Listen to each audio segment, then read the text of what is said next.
Organization of Distance Education of CRIAD, President of the Virtual Educa Organization for Ecuador, Chair of the President of the El Calede Network, and outgoing President of IOHE.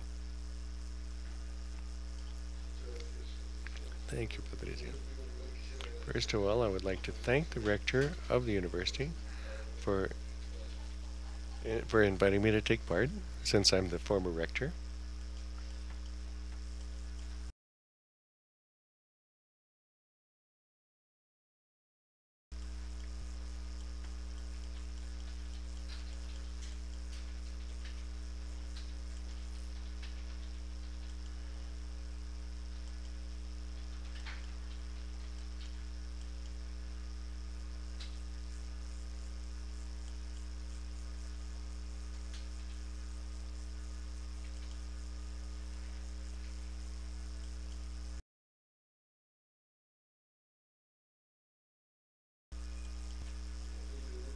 And Murphy's Law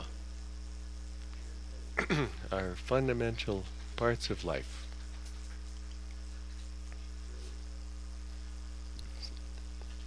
Still part of our business.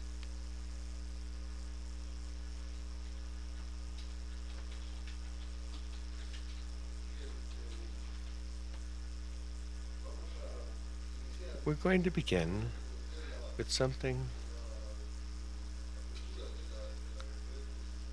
that we said at the opening regarding the World Conference of Higher Education in 1998, 11 years ago, where they discussed issues like this, that actually at the end it involves higher education and all of its issues. 10 years after this, it was proposed then to analyze what happened in the proposals that were made in 1998, with some of the emphasized parts here that we have on the screen, but especially because of one issue, that the conference became more practical in regard to the concrete undertakings rather than just statements, because during that decade, practically all of the gaps, socioeconomic gaps, scientific, cultural gaps, ideological, almost all gaps became wider. But then the gaps had increased. As I said in the inauguration, the way I saw the conference, despite the great efforts made by people in higher education, we couldn't overcome the declarations that UNESCO conference has, that's operating at that level.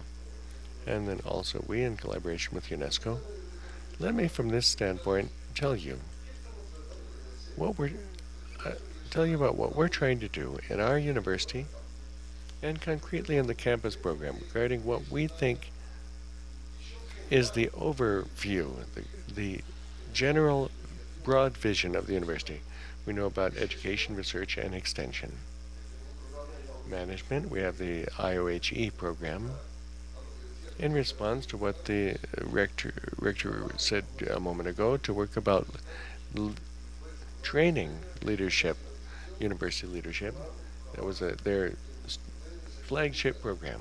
We're working in international networks, inter-American academic networks. We have the Web 2.0, the new technology for knowledge management, and this is a treasury of values. This is what we've been trying to look at from campus, the 4 areas that I'm going to try to give you an overview. Regarding quality, the boundary of quality that we have in this is in science and research, in training people who are qualified for research. We look at Brunner, there are three types of universities.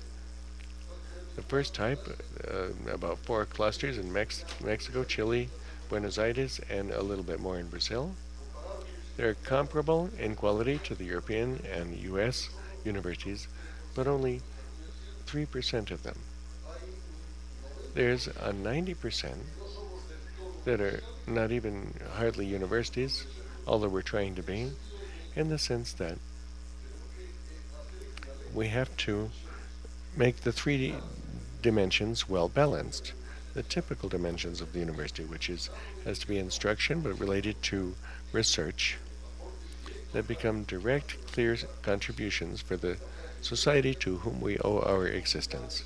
Sometimes they're isolated research communities, well positioned, but research and the contribution to society and technology transfer is not mainstreamed through most universities. So we have to see how can we go from the first, how can we move up in these categories? The problem is that all of our energy has been put into instruction, and instruction far away from research. Now, excuse me for saying this. It's not teaching, but a play on words, indecency. This is the way we're behaving in terms of quality. The problem is that how can we resolve this, not how to propose it. There are many studies about this. The idea is that we have to turn our faculties at the fourth level, get them doctoral studies, the equivalent of the American PhD, so that they can set up research units. Now, it's not clear how we can do this. With the brain drain rate that is the high, over 70% in the first type of university, and with an actual return of people coming back to the university and setting up a department and reproducing what they were trained in, an actual return on the order of about 1%. If one continues in the third type university, if you follow the traditional procedures, this is 5 years abroad, and then the best years of life. It's hard to come back to some place where it doesn't have the same meaning for you anymore. So what we're trying to do in our universities is the collaborative doctorates with the other universities abroad with distance education combined, and we're trying to expand this through campus, doing a meeting where the offering and demanding universities come together. Some 80 institutions all told. Unfortunately, not all agreed that the experiences, everyone, but the results that we gave later on were, despite this promising start, we didn't get much results. What do I mean by this? But to make changes, we have to be tough. If otherwise, the changes are not going to happen. The reality is, the reason why many Latin American universities don't change is, first of all, because they have their great feelings of guilt, and they don't have the energy to make the necessary changes. Naturally, this is at our level. In Africa, where this was another concern of UNESCO, the parameters are almost the same. But all of the indicators are much more intense in these problems. Also at that time, we were visited by an African university as a symbol of what we can do, become the African Latin America working together for this.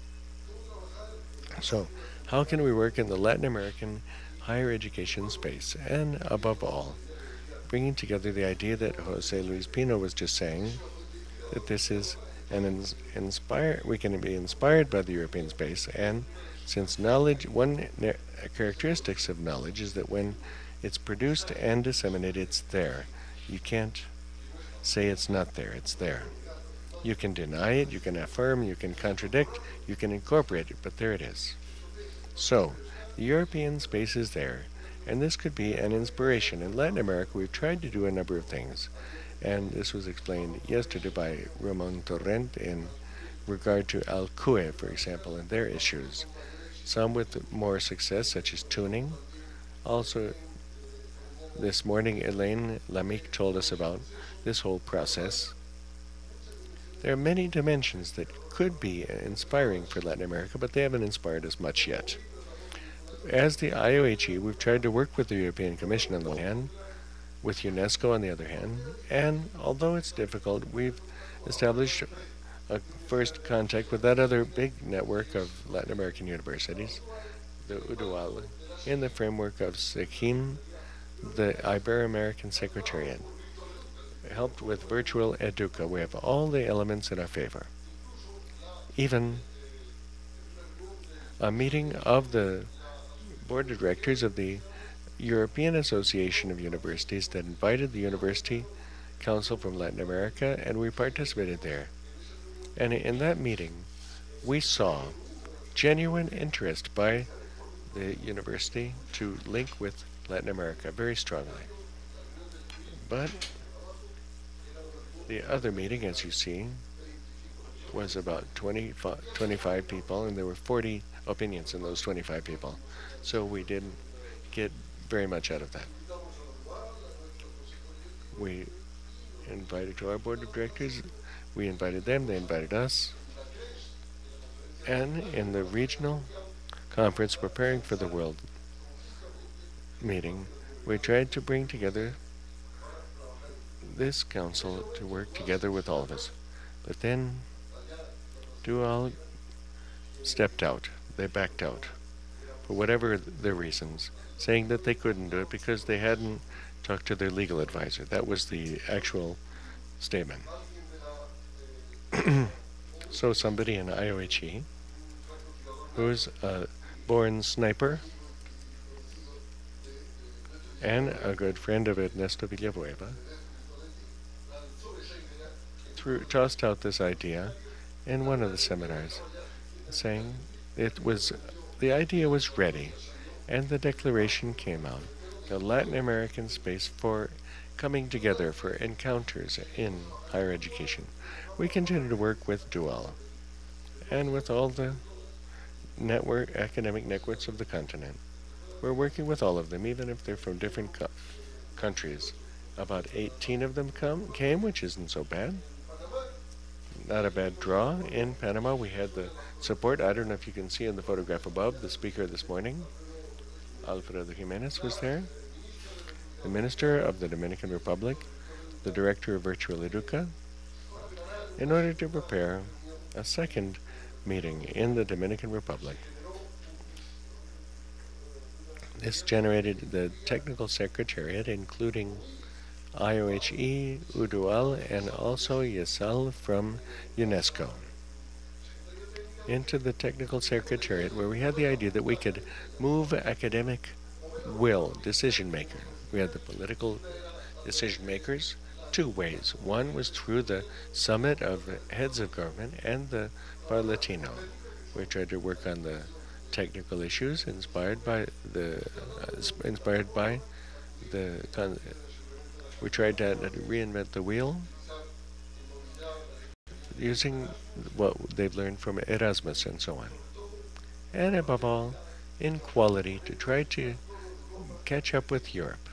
That is, to resolve the fundamental problems we have, developing science and research, as I said at the beginning. And also, as Jose Luis has mentioned, to work on a system of information that's solid enough, because otherwise there's nothing that we can do. So we went to the Dominican Republic, and UNESCO talked about liaisons and enlaces that had all of the different dimensions. And in this project, it was like a specific project, perhaps the most important one, but specifically within enlaces. They talked about a website that we're contributing as the university in building this website and participating as the IOHA. We're with the President of the Dominican Republic, and the commitment was made at the summit meeting in Trinidad and Tobago of presidents, a proposal to create the Latin American space. The Trinidad and Tobago began by fighting and ended in a nuclear war, and therefore there was nothing to be done in that context. There was another preparatory meeting in Lima, in this case organized by YESAL of UNESCO, which proposed all these different ideas. We talked about the collaborative doctoral work, and we talked about the problems about the African, Asian, Latin American, and other options. The former rector of the University of Montevideo, Uruguay, the University of the Republic, and founder of the Montevideo Group, gave the presentation, was responsible for the presentation, and said only two things. The reform of Cordova and everything that we had, even what UNESCO had said, disappeared. I won't tell you what I said during the questions because there are many women present and I don't want to embarrass myself. I don't want to sound ungentlemanly, but I did tell him what I had on my mind. We recently signed the Bologna Declaration, and the idea that I wanted to show you with this photograph is that we realized that there are many other universities, some 800 if I'm not misremembering. The details are like that are interested in pursuing this process. We've also met with the Parlatina Commission on Education, and the final reflection that I'd like to make on this point is why don't things work faster? Because sometimes we work with a model of inclusion. Somebody wants to make a network of networks in which everybody's inside, and we'll have the frying pan by the handle. But if we have a model of intersection of networks where we flow together with freedom and they dynamically, this will be much more fruitful. But sometimes we have in mind the creation of networks or networks of networks as spaces of power, and this is not very fruitful. In knowledge management, in the introduction, we were talking about that knowledge has a value that can be multiplied if by the ICTs, if it's applied to universities, networks of universities, and society. The effect is such a multiplier effect with ICTs that we cannot ignore it as an essential element. We've talked about what is happening in the web, and what's happening above all is that the web, it belongs to us all. It's social. The repercussions are huge when we start working in the university about knowledge management. Notice about the data about access of hits on our website when we began with that network. There are many other things. There are the open resources that we were talking about. There's the possibility beyond open educational resources that many freely accessed journals are open for worldwide access, and this is including all elements of Web 2.0, and students nowadays are students 2.0, including all of these elements, but the universities haven't found out yet.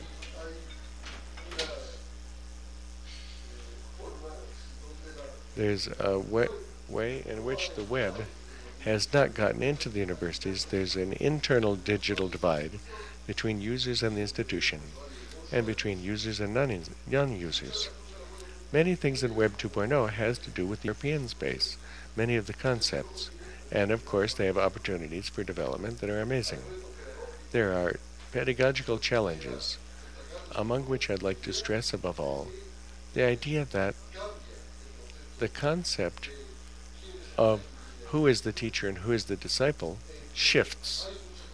There are many issues to reflect on. For example, the meaning of an open mind to share knowledge, the pedagogical possibilities that John Daniel spoke about in the beginning. How is technology is going faster than education, but education gives meaning to technology. How this multiplier effect leads us once again to reflect on what gives unity, direction, and meaning to human behavior in general. Of course, the open educational resources mean that in the future we will be able to, with a single click, we'll be able to look through all repositories, and this will give us incredible possibilities. And to investigate much more, to research more. I don't think we're using it enough. In this realm of knowledge management,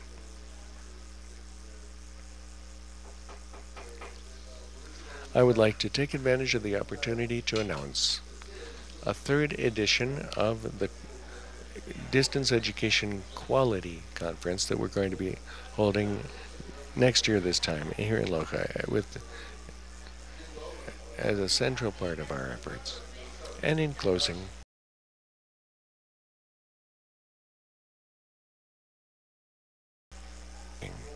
that it has to do with the backdrop of many dimensions in this spectrum. On the one hand, all the gaps are growing. There's a serious problem of inclusion worldwide, although there's been relative growth between developed and undeveloped universities, but in Latin America, the gaps are growing because they grow more, we grow a little. This gap also has to do with the digital world. This diagram is the United States, Europe, and the Asian tigers. And around the edge, we have all the other countries about the density of connectivity. In some cases, thousands of times difference between where there's the most and where there's the least. An ecologically sustainable world will not be sustainable unless it's also socioeconomically sustainable, and that will not be unless it's spiritually sustainable. The world has a lot of this that we see here. And of course, the university has a great responsibility because it's something more. It's always something more. I would like to spend a couple of minutes on critiquing the concept that we have that appears as a core element in our so-called university principles, the freedom of teaching. But are these operational principles or not? Is this the core, or is there another core from which these principles emanate? Freedom, as Frankel was saying,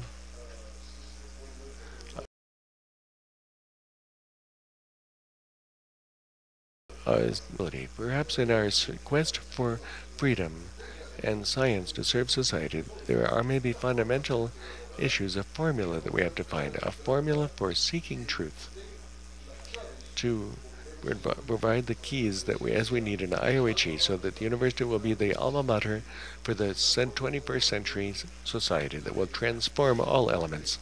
And at the end of the day, will give us the dimension that the founder of our institution said, as a summary of what the university world should be. And I will tell you, I believe that this is the greatest goal that I've ever heard regarding what we could dream of. And if we don't have dreams, we're not living the university world. Love is the core element.